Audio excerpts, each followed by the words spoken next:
नमस्कार परम प्रिय मित्रों, मैं हूं उमाश्री। आप सबका बहुत बहुत स्वागत है। कुछ भाई बहनों ने कमेंट किया है कि दीदी आप डॉक्टर हो तो अपने नाम के साथ में डॉक्टर भी बोला करो। तो वैसे तो मैं बोलती हूं और बोल देती हूं आपकी फरमाइश पर। मैं हूं डॉक्टर उमाश्री। आप सबका बहुत बहुत स्वागत करती हूं और ढेर सारा आशीर्वाद देती हूं। आप लोग इतना अंदर तक जुड़े हुए हैं, इतना स्नेह देते हैं, भीतरी भाव आपके मुझ तक पहुँचते हैं, क्योंकि जो भी भावनाएं हैं वो दिल के अंदर से निकलती हैं और आपकी भावनाओं को मैं महसूस करती हूँ। तो मेरी दुआएं और आशीर्वाद हमेशा आपके साथ में है और मैं तरह तरह से ऐसे वीडियो बनाना चाहती हूँ जिससे आपको फ़ायदा मिल सके। बहुत से लोग कमेंट सेक्शन में भेज रहे हैं, कुछ ने भेजा है दीदी आपके उपायों से हमारा मकान बन गया, आपके उपायों से हमारी नौकरी लग गई, आपके उपायों से हमारे सारे काम सिद्ध होने लग गए हैं और हमारी ज़िंदगी बदल गई है। ऐसे बहुत सारे कमेंट्स हैं जो मैं आने वाली वीडियो में जो मेरे और सब्सक्राइबर हैं और व्यूअर्स हैं उनको मैं बताना चाहूँगी। लेकिन ऐसे ऐसे कमेंट्स आ रहे हैं जो दिल को बहुत ज़्यादा खुशी देते हैं। तो मेरी तो यही कामना है कि आपके जीवन में खुशियाँ हमेशा बनी रहे। और जो आज का वीडियो है ना, ये भी बहुत काम का है। यदि आपको ये वीडियो पसंद आए तो लाइक ज़रूर कीजिएगा। आज के वीडियो का टॉपिक है कि इस तरफ पीठ कभी भी नहीं करनी चाहिए। पीठ दिखाना एक मुहावरा है। इसका प्रयोग कई जगह किया जाता है कि वो तो पीठ दिखाकर आ गया। मतलब आप समझ ही गए होंगे कि मैं क्या कहना चाह रही हूँ। मतलब अपनी जिम्मेदारियों को नहीं निभाया, पराजय स्वीकार करके आ गया, कायरता दिखाकर आ गया। तो बहुत सारे तरीकों में इस शब्द का प्रयोग किया जाता है। तो पीठ जो है, पीठ दिखाना सही अर्थों में प्रयोग नहीं किया जाता और इसका शकुन शास्त्र से भी बड़ा गहरा नाता है।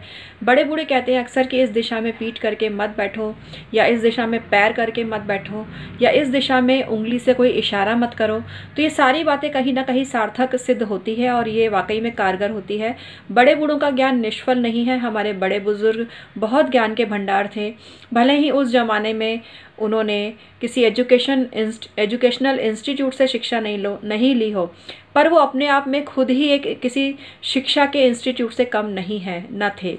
तो इसलिए उन्हीं की बातों का सम्मान करते हुए आज का जो वीडियो है अपने पुरानी परंपराओं पर ही आधारित है, जो बड़े बूढ़ों द्वारा दी गई है और बहुत से शकुन शास्त्र संबंधी ग्रंथों में भी इसका उल्लेख है। तो आइए आज मैं आपको बताती हूँ कि किस दिशा की तरफ पीठ नहीं करनी चाहिए। जिस तरफ कोई भी धार्मिक स्थल हो जिसमें आपकी बहुत ज़्यादा आस्था है, चाहे आप किसी भी धर्म के मानने वाले हों, उस तरफ पीठ करनी नहीं चाहिए। इसके अलावा घर के बड़े बुजुर्ग या सास ससुर या ससुराल पक्ष के लोग, विशेष रूप से नंदोई, जेठ, बड़े बुजुर्ग जो बैठे हों, तो उस दिशा में किसी भी स्त्री को पीठ नहीं करनी चाहिए। और पीठ नहीं करने से मतलब ये नहीं है कि उनका सम्मान ना करें। मतलब पीठ नहीं करनी चाहिए। नहीं करने के अर्थ में आप इसको रूढ़िवादिता से मत जोड़िएगा। लेकिन पीठ करके बैठना, कई लोग ये सोचते हैं कि उनको आपकी शक्ल ना दिखे, कई जगह मुंह को छुपाने की प्रथा होती है। लेकिन फिर भी इसका कोई और विकल्प आप निकालिए। बड़े बुजुर्ग जहाँ बैठे हों उस दिशा में पीठ करके घर की स्त्री को नहीं बैठना चाहिए, किसी को भी नहीं बैठना चाहिए। घर के जो यंगर लोग हैं उनको भी बड़ों की तरफ पीठ नहीं करनी चाहिए। और ये स्त्री पुरुष दोनों की ही मैं बात कर रही हूँ। अगर कोई लड़का भी अपने ससुराल में गया है तो उसको भी ऐसी जगह पीठ नहीं करनी चाहिए जहाँ उसके ससुराल पक्ष के बड़े बुजुर्ग बैठे हुए हैं।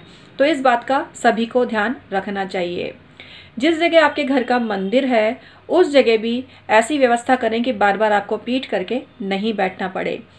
अगर आपकी संतान सो रही है तो संतान की तरफ भी पीठ करके नहीं बैठना चाहिए, ना ही सोना चाहिए। पति की तरफ भी पीठ करके सोना या पत्नी की तरफ पति का पीठ करके सोना काफ़ी अशुभ होता है। लेकिन करवट अगर एक ही जगह ले लेके गर्दन अकड़ जाती है और उस दृष्टि से थोड़ी देर के लिए करवट बदल ली तो इसको बदशुगनी नहीं माना जाएगा, क्योंकि स्वास्थ्य भी पहले है। और एक ही दिशा में कई बार सोने से जो गर्दन है वो अकड़ जाती है, तो उस दिशा में आप पीठ कर सकते हैं।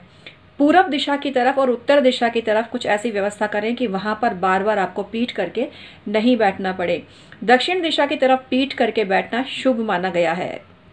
जिस जगह आपका घर का मुख्य द्वार हो उस जगह भी पीठ नहीं करनी चाहिए। जिस जगह आपका ऑफिस है, आपका जो ऑफिस है और उसका जो मुख्य द्वार है, या आपके ऑफिस में आपकी पिछली साइड पे विंडो है, तो इस चीज़ का भी आप ध्यान रखें। विंडो है तो उसे पर्दे से कवर करके रखें, और दरवाज़ा है तो उस तरफ आप ऐसी व्यवस्था करें कि दरवाजे की तरफ आपकी पीठ ना हो।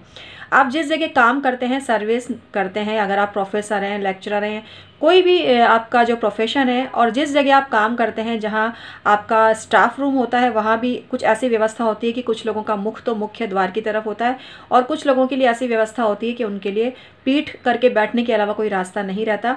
तो आप यही कोशिश करें कि जिस जगह आपका जो स्टाफ रूम है वहाँ का मुख्य द्वार है, उस तरफ आपको पीठ करके ना बैठना पड़े।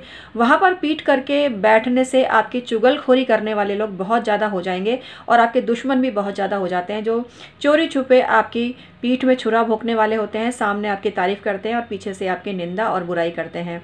तो इसलिए आप इस बात का अवश्य ही ध्यान रखें। अपने ऑफिस के मुख्य द्वार की तरफ पीठ करके बैठने से बिजनेस खड्डे में चला जाता है, मतलब बिजनेस का पूरी तरह से लॉस होने लगता है। तो और आपके गुप्त शत्रु भी बहुत ज़्यादा हो जाते हैं, जो सामने आपके हितैषी बनते हैं लेकिन वही आपकी जड़ें खोदते हैं। तो इस चीज़ का भी ज़रूर ध्यान करें कि जो आपका ऑफिस है वहाँ पर आप मुख्य द्वार की तरफ भूल कर भी पीठ करके ना बैठें, आपका मुख उस दिशा की तरफ होना चाहिए। आपके घर का जो मेन एंट्रेंस है, रेजिडेंशियल जो है, वहाँ भी ऐसी व्यवस्था होनी चाहिए कि आप पीठ करके ना बैठें। हमेशा अपने घर के मुख्य द्वार की तरफ मुख करके ही कोई क्रियाकलाप या काम करें तो आपको बहुत ही ज़्यादा फ़ायदा मिलता है। जिस जगह आपका गैस का चूल्हा होता है उस तरफ के डायरेक्शन में भी घर की स्त्री को पीठ कभी नहीं करनी चाहिए।